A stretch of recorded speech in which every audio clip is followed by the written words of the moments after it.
Welcome back, my friends, to another episode of TFT Hyperroll with Artark. The usual stuff. Graphic, like and comment. You get it. You know what to do.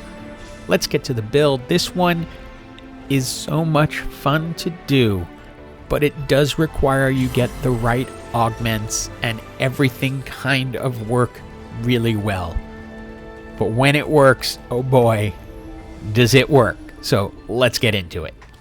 And we will start with the hero augments because that kind of set the tone for me. Endless Darkness, gain of Vex. When you field her, your team gains 20 ability power and 5 more each time they cast. Now, I had gotten a Pyke out of the NPC round, so I immediately had 2 of the Riftwalkers. I also had a Rabadon's Death Cap ready for Vex. Then it's just a matter of how to fill it out. Often the problem with Riftwalkers early is you don't have any synergy really on your team. Luckily, I ran into another Riftwalker team to start, so they didn't have any synergy either, which just allowed my Vex to beat their Vex because I had the better item. Now, I couldn't help but notice that the game was throwing Malphites at me, so I started picking them up because Vex is a mascot, so getting a mascot on the team certainly won't hurt because it'll help keep them a little more healed and avoid situations like this where Vex goes down but probably could have won if she had gotten off one more cast. So with Mascot this season, it only goes up to 6. There are 5 mascots, but remember, Zac can turn into a mascot if you need him to. So this fight's kind of over from the beginning because this person didn't show up, but my goal now is to create all the mascots and then use Zac to create the 6th mascot so we can get there without an emblem. Item-wise, I was really hoping for another tier so I could make a blue buff, but I'm going to go ahead and grab the sparring glove, and then it's still throwing more Malphites at me. The real risk with this build is that you're going to need Jhin in order to complete the build and get Zac. And without Zac, this whole thing just kind of falls apart. So you're really hoping that at 6 or 7, you're going to have a Jhin to bring into the game. It's time for our next augment, and easy choice, First Aid Kit, because we are going to be relying on the healing of the mascot. So if we can increase that healing, that's even better.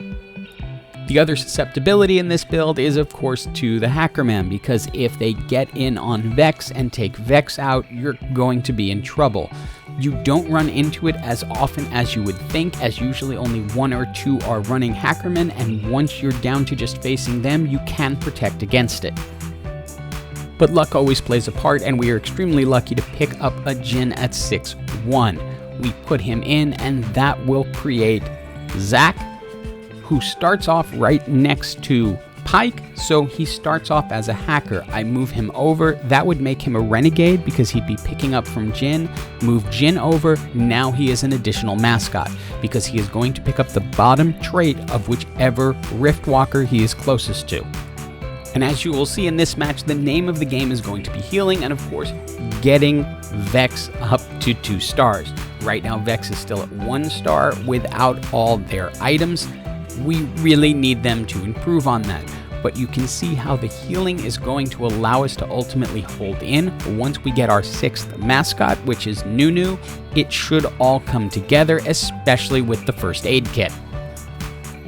Now the thing is, we can't necessarily expect to get an early Nunu, so it's likely going to be a couple of rounds before we're going to get that 6th mascot. So we're going to have to figure out a way to make this work. Hopefully it's getting the 3rd Vex, or just a real amount of luck and healing that holds us up and makes Jhin able to win it at the last second. It's time for our final augment, and it's Prismatic. I'm really torn here because I could roll and maybe get an additional team member, or high-end shopping could give me a better chance at a Nunu early, or Woodland Charm puts an additional powerful champion out on the board. I decide to go with Woodland Charm. Then it's time to really put together the items. Needlessly Large Rod is for Vex. We can make the Jeweled Gauntlet, and even though Vex is only at 1 star, we're really hoping for her to grow up one day. We get our gold 3-star Malphite, pick up a Viego to throw into the front line to create Oxforce.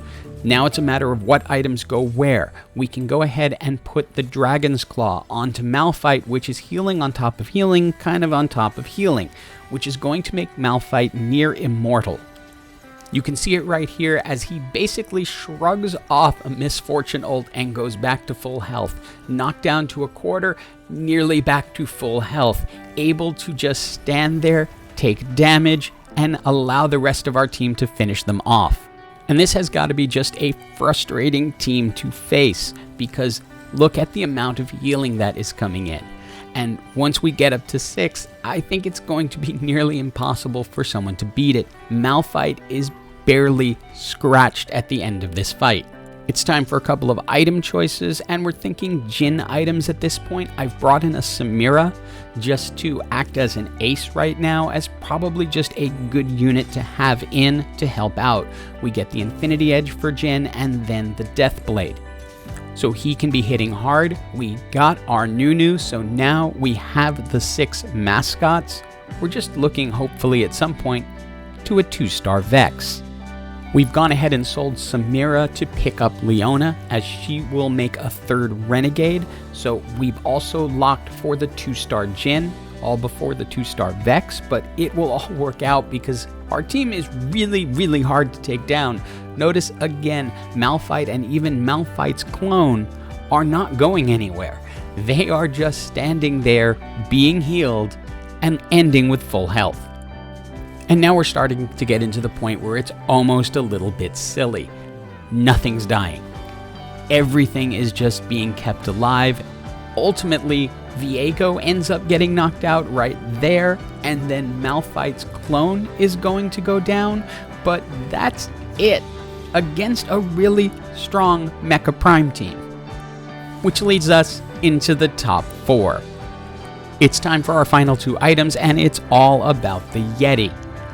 We want items for Nunu, so we're going to add some AP, and then cannot resist that Dragon's Claw, because that will just give him more healing on top of more healing on top of more healing. We're looking for our 2-star Vex. Yay, we got there. We just need 1 more Nunu, and this is absolutely complete. But we might not even need to get that far. And we can now see where all the Vexes went. This person's got a 3-star Vex and is running a really powerful Riftwalker Renegade Oxforce style team. But the healing here, it's just too much. Getting the first aid on top of the mascots along with 2 Dragon's Claws, nothing's really going to be able to cut through that, and you can see we make really quick work of them. And as many of the matches do this season, it comes down to a Riftwalker team against a Riftwalker team. Yeah, it's a really strong build, and I recommend playing with it when you get a chance. You have to hope to get Jhin and a 2-star Vex, but if you can get all the pieces together, it's going to do really well. The key here was first aid kit at the right time, and you can see how much of a difference it makes. Again, Malphite is immortal, not taking any damage for the win. GG to everybody. Hope you enjoyed this video. Give this build a chance if you get the right augments, and as always, have an absolutely awesome day.